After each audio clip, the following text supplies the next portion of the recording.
society. Then here is the proof, you see.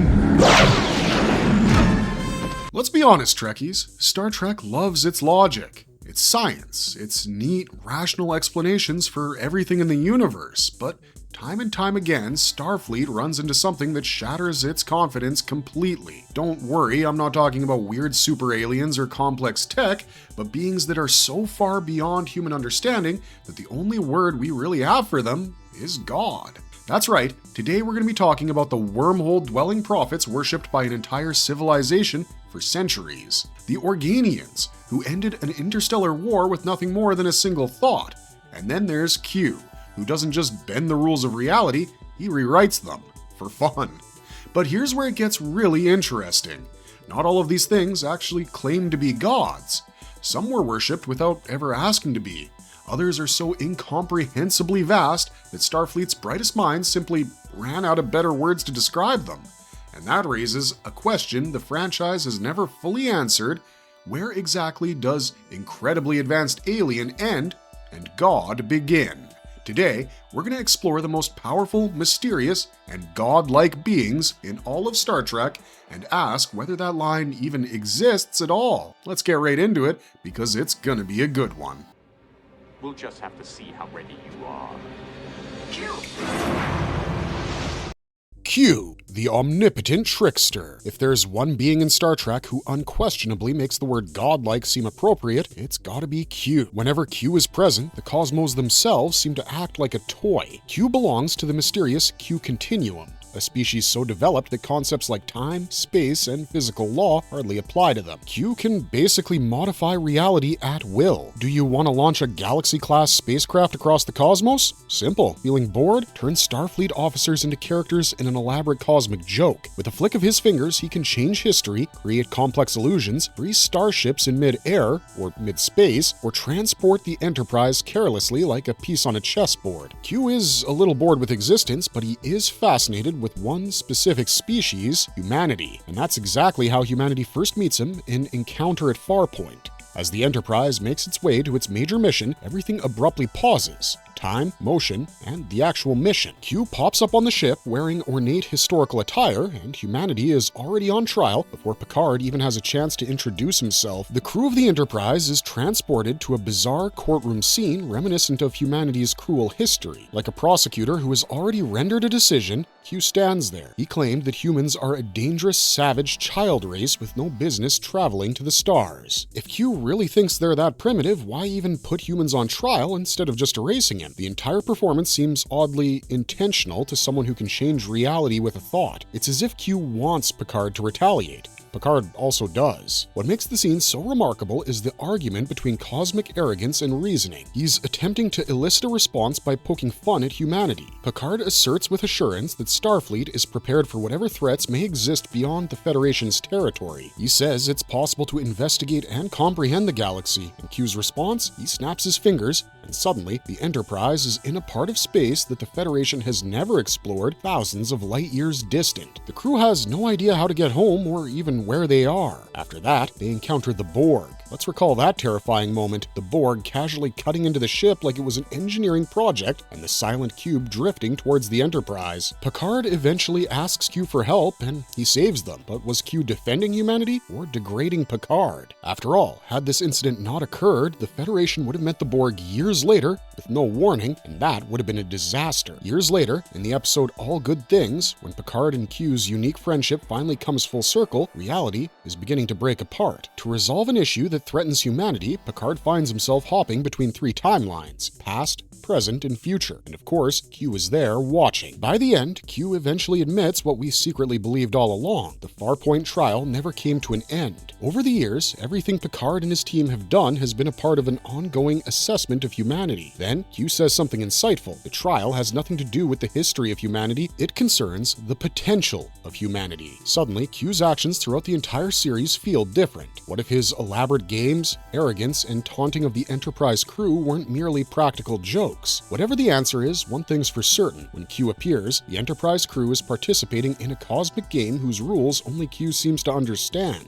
And that makes him one of the most fascinating godlike beings in the Star Trek universe.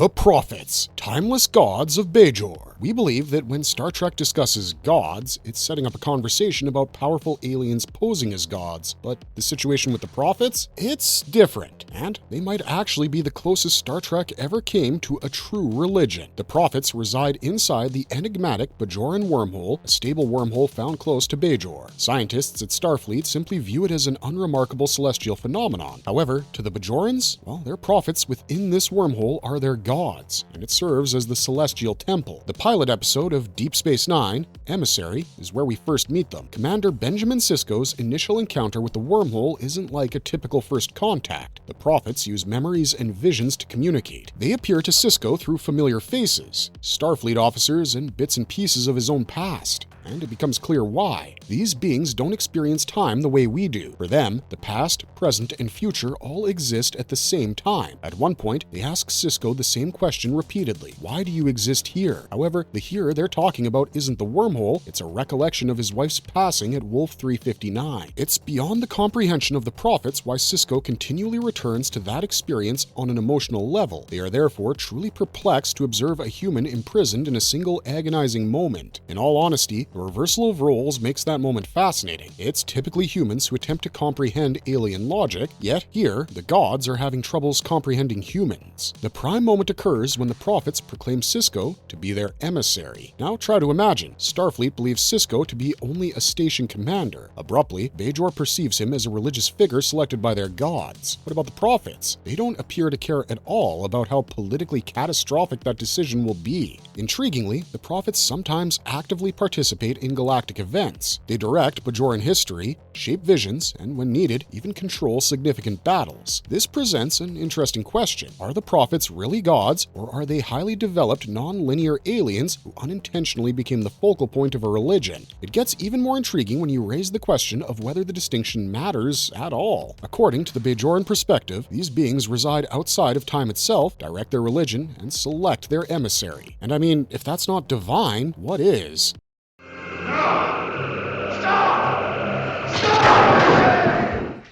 Apollo, the Greek god who is actually an alien. One of the more interesting god encounters in Star Trek occurs when the Enterprise confronts someone who not only looks like a god, but also professes to be one. We're referring to Apollo, the towering character from Who Mourns from Adonais. His presence is initially discovered by the Enterprise on a mysterious planet encircled by a strange energy field. A massive glowing green hand materializes in space and snatches the Enterprise like a toy before anyone can properly inspect it. Fans who recall this scene are aware of how bizarre it is. A giant cosmic hand practically holds the giant starship in place. And that's our introduction to Apollo's sense of drama. When Kirk and a landing crew arrive on the surface, they see a man who resembles the gods that ancient humans imagined, towering, radiant with strength, and speaking with perfect authority. Apollo patiently explains that when he and his kind came to Earth thousands of years ago, humans were so amazed by their powers that they revered them as gods. He claims that the Greek pantheon wasn't a myth at all, they were simply sophisticated guests. This episode just got way more interesting. Next, Apollo shows off his abilities. His powers originate from the enormous power source of a planet, which gives him the ability to control the matter and energy around him. Have you ever wondered what he can accomplish with that power source? He controls the planet's atmosphere, calls lightning and energy blasts, and restrains and traps Starfleet officers. He can project enormous structures into space, use invisible force, quickly destroy objects with energy discharges. He even casually flexes his strength by effortlessly tossing Captain Kirk. Apollo has no desire to conquer though, but then what does he want? Well, he desires something crazy, that the crew remain on the planet and worship him.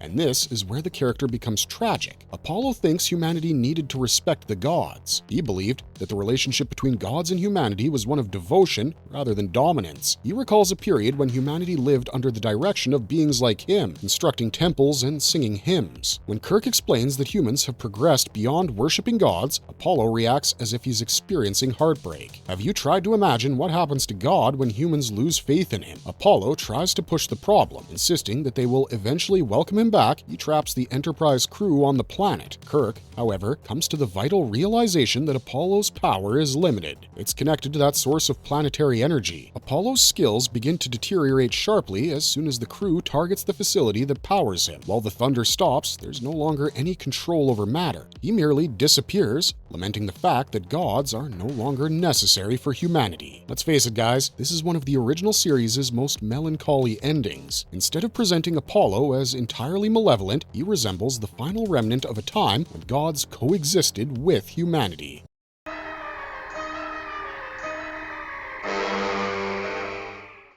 The Organians, beings who stopped a war instantly. Long before Star Trek fully leaned into reality-bending tricksters, it quietly introduced one of its understated god-level beings, the Organians. These guys are fascinating owing to how well they conceal it. In the episode Errand of Mercy, Kirk and Spock travel to Organia, anticipating a spark in the impending conflict between the Federation and the Klingon Empire. However, something feels quite unusual from the moment they meet the Organians. They're actually very, very calm. Despite being on the verge of invasion, these beings show no signs of panic, urgency, or even self-defense. They talk about battle in an almost dismissive manner, as though war is simply unnecessary. Naturally, Kirk is unable to comprehend that. Then, under Kor's leadership, the Klingons come in and seize possession of the planet with relative ease. And guys, this episode now enters what seems to be familiar territory. Kirk begins organizing a resistance, concealing equipment, and preparing sabotage. However, the Organians always intervene, and the disturbing part is they don't even use force or surveillance to apprehend him. They already know, as though there's no such thing as secrecy in their world, and they gently stop him. There's no hint of anger nor any hint of punishment. Then comes the pivotal moment. Federation and Klingon fleets prepare for a full-scale battle in orbit as tensions rise off-world and everyone prepares for everything to blow up. But guess what? It doesn't. The Organians determine that it won't. Both sides become incapable of fighting in an instant. Weapons systems across multiple starships fail simultaneously, controls no longer respond, and not being able to fire a single shot, the entire fleet becomes immobile. There's no drama, just an absolute shutdown. Consider how unnerving that is. There's no destruction or control, just the total elimination of choice. Do you think the war ends when one side surrenders? No, of course it doesn't. It ends when it becomes physically impossible to continue. The truth is then disclosed by the Organians. They are in no way humanoids. Projections are all that Kirk and the others have been dealing with. Their actual form is pure energy, a condition of being that transcends technology, physical bodies, and the need for conflict. And suddenly, all their previous manners become clear. Their composure, their lack of concern, their calm assurance, they were simply functioning on a level where war was pointless. A subtly potent moment occurs. The Organians confront Kirk and Kor, stating unequivocally that the conflict ended in the most abrupt manner, because in their view, neither side has made enough progress to support it. They also leave both sides with a prediction right before they retreat. The Federation and the Klingons will eventually turn into allies. At the time, fans watching this most likely didn't buy that at all. However, given what we know now, it seems that they have already witnessed the future. And isn't that the unanswered question? Worship isn't demanded by the Organians. They hardly get involved unless it's essential. When they do, however, they can discern intent with ease, exist outside of their physical forms, and quickly put an end to an intergalactic conflict spanning light years. So you must be wondering, what are they? They're not gods in the conventional sense. However, it truly feels like you've just seen something beyond what Starfleet was ever ready to comprehend. What are you doing there? This is private property. Who are you people?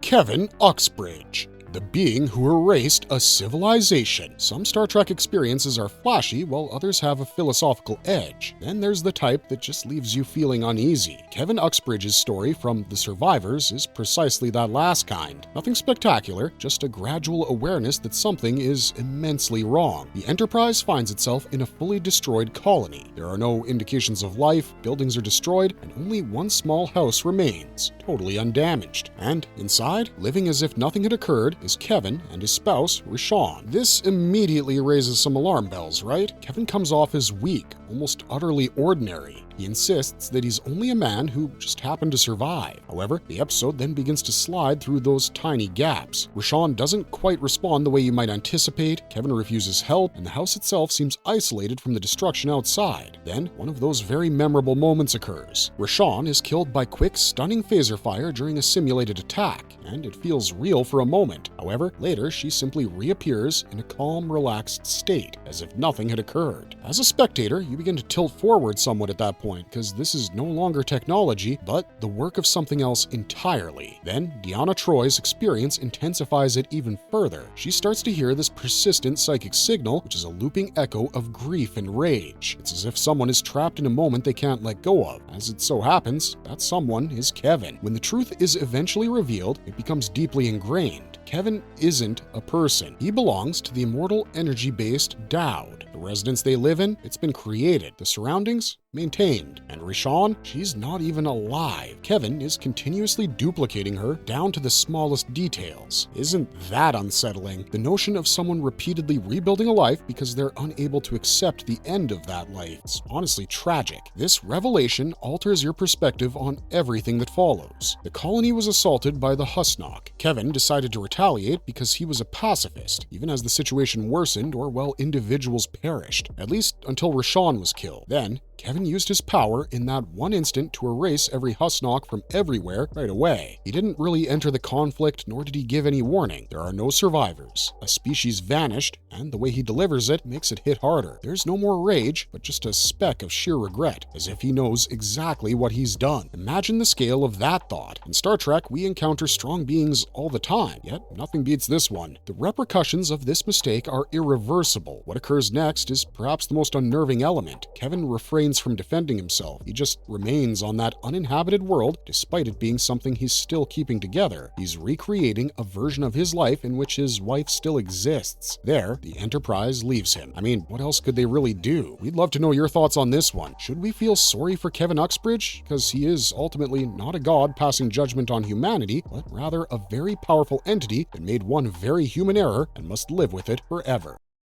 Can you identify whoever or whatever you are?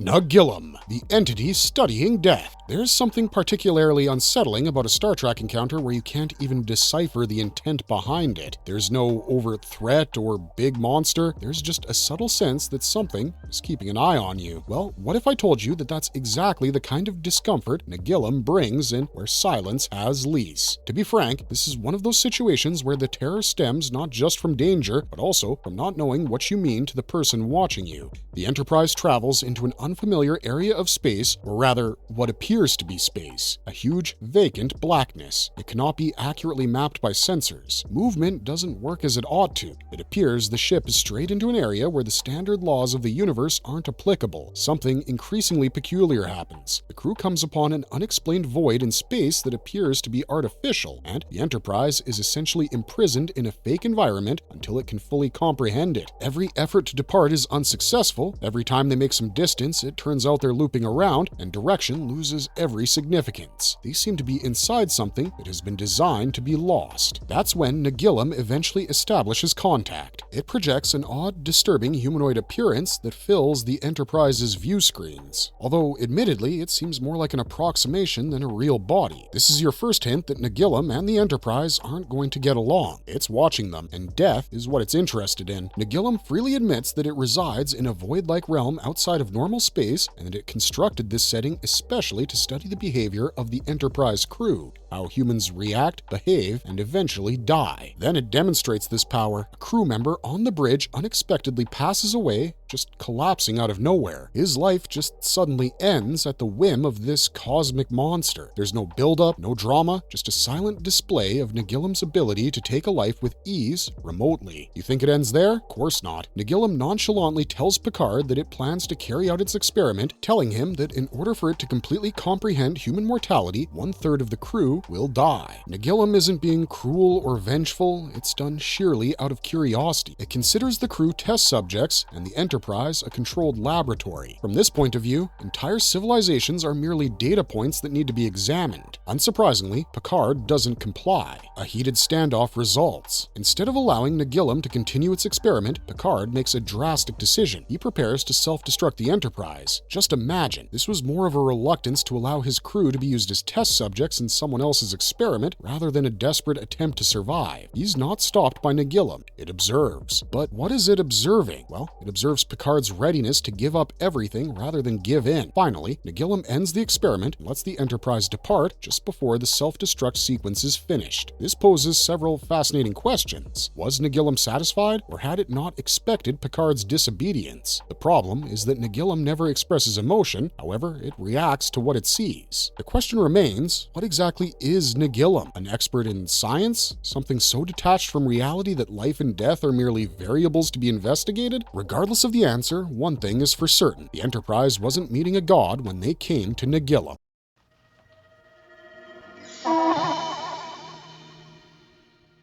Trelane, a child playing God of Star Trek. There's something troubling about seeing a Star Trek episode in which the crew isn't up against an enemy, but rather someone who is plainly entertained by them. Trelane's energy in The Squire of Gothos is precisely that. In all honesty, we can't decide which is more dangerous, his power or the fact that he views everything as a game of which he doesn't know the rules. The Enterprise finds an impossibility. Planet that shouldn't be there. Kirk and the crew look into it and discover something strange. An entire European-style castle. Inside there are chandeliers, elegant dining, and a host who acts as though he's just stepped out of Earth's aristocracy from the 18th century. Trelane is that host. Something seems strange from the moment he shows up. It's theatrical rather than particularly menacing. He greets Kirk and the crew as if they were party guests, but he soon clarifies that they're not. They're a component of his entertainment. Then, the powers begin to manifest. Without using any apparent technology, Trelane casually teleports the landing party into his castle. He can instantly summon food, weapons, and complete settings, all of which appear out of nowhere. At one point, he just makes a gesture and a weapon appears out of thin air. Perhaps this is a sheer manifestation of Trelane's power, but we think it's more. It's seamless control over matter, space, and even bodily movement. Trelane isn't making major declarations or taking over worlds, he's having fun. He's extremely fascinated by Earth's past, especially its violent aristocratic periods. He treats Kirk and the others like performers in a historical drama he hardly understands, staging complex situations, mock trials,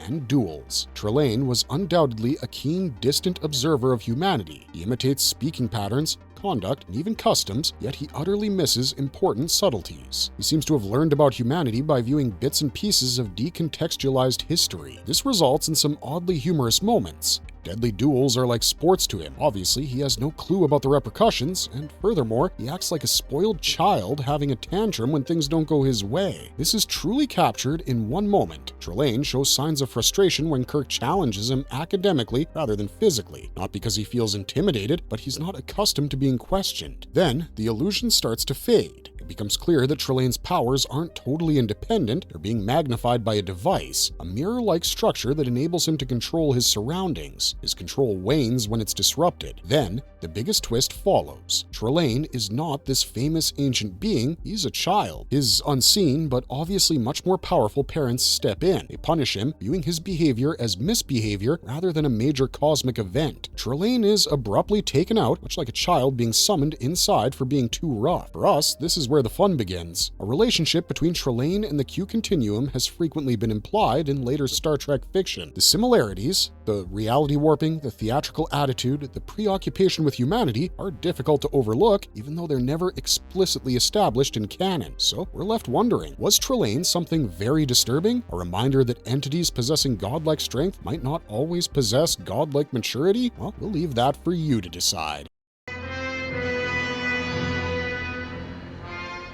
Vaal.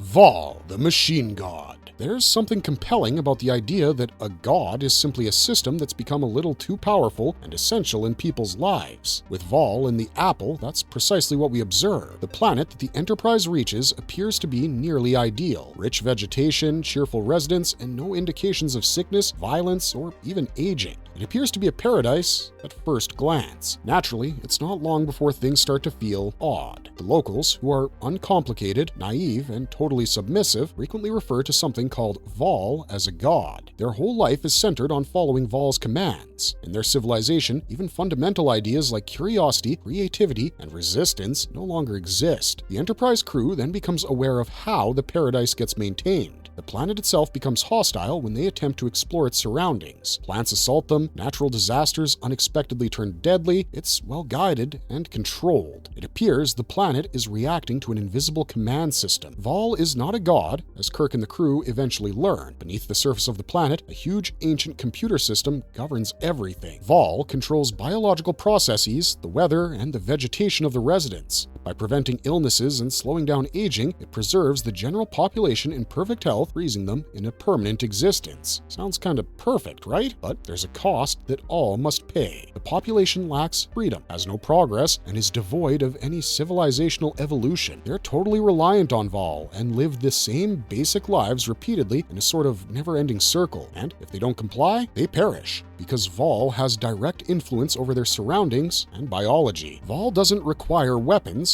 it just chooses. At one point, the crew recognizes that Vaal needs food for sustenance, periodic offerings of energy which the inhabitants dutifully provide. Without it, the system weakens. Like us, Kirk senses an opportunity here. In a very traditional Kirk move, he questions Vaal's notion rather than resorting to physical conflict. He draws our attention to the paradox. A god isn't truly a god at all if it depends on its worshippers to survive. However, he doesn't end there. The crew starts targeting Vaal's energy supply and power system, and slowly, the omnipotent presence of Vaal seems fragile until Vaal is ultimately destroyed. The god vanishes in an instant. What happens to the population that was driven by it? They find their long-gone liberty. They can think, grow, and make their own choices for the first time in a long time. Was Kirk correct in demolishing Vaal since it made that society safe? Because in its own way, Vaal was protecting alongside manipulating them. Just consider how quickly something meant to be helpful can turn into something that individuals cannot live without, to the point that it becomes the center of their lives. Don't you think this notion seems a little bit too relevant these days? That's Star Trek for you, always ahead of the curve.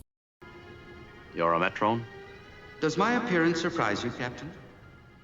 The Metrons, judges of galactic civilization. There's a certain type of Star Trek moment when you know the crew isn't simply outmatched. They're being watched, almost judged, as if someone is secretly deciding whether they're worth saving. The Metrons create just that atmosphere in Arena, one of the creepier episodes the series has ever produced. The episode begins with a quarrel. After finding a damaged Federation outpost, the Enterprise is following a Gorn vessel. Weapons are prepared, tensions are high, and it's obvious that a full-scale space conflict is coming. Suddenly, it simply stops. The Enterprise and the Gorn spacecraft are instantly immobilized. Weapons won't be able to fire, engines won't react. It's pretty crazy to freeze several different vessels in space, but that's not all the Metrons can do. They reach out directly into the consciousness of the crews. They also express their judgment. This conflict is ancient. Thus, rather than allowing two ships to destroy one another, they simplify the situation. One battle. The Gorn captain confronts Captain Kirk. They're both instantaneously transported to a desolate world where there's no shuttle, no transporter signature that we can decipher. They're just gone, and suddenly somewhere else. The Metrons also establish the rules, which state that the spacecraft of the loser will be destroyed. Kirk can't contact the Enterprise, but the entire ship watches on as their lives are in his hands. Honestly, we're fascinated by how tightly everything is controlled here. The Metrons meticulously plan the surroundings, including the resources available for constructing weapons and the raw materials strewn about. They're setting up a test rather than merely forcing a fight, and Kirk plays along. He makes weapons from scratch and devises tactics to counter the Gorn's superior strength. The Metrons, meanwhile, are observing like scientists studying behavior. They even improve communication at one point, allowing Kirk to address the Enterprise directly. Kirk is able to quickly construct a weapon using diamonds as ammunition, and this becomes the determining factor. He points it at the Gorn and comes dangerously close to killing him, but at the last second, he pauses and discards the weapon. This is when the Metrons show their true selves. They step in and teleport the Gorn captain back to to his ship. The tone changes in an instant. The beings that teleport individuals across space, nonchalantly free starships, manage life and death situations, decide not to destroy anyone. Rather, they pass judgment. They claim that because Kirk spared the Gorn and doesn't want their ship to be destroyed, that humanity shows promise. Not because it won the battle, but rather because it decided to show mercy. That got us thinking. It's obvious that the Metrons can swiftly destroy both spacecraft, however, they don't always do that. Sometimes they refrain. So what exactly are they then? Judges, observers, or fellow protectors? The Metrons don't win in the end. They're not there to control. They don't require worship. They're just there to keenly observe. Every now and then, they determine if you're prepared to proceed. Honestly, that might be more terrifying than any enemy Starfleet has ever encountered.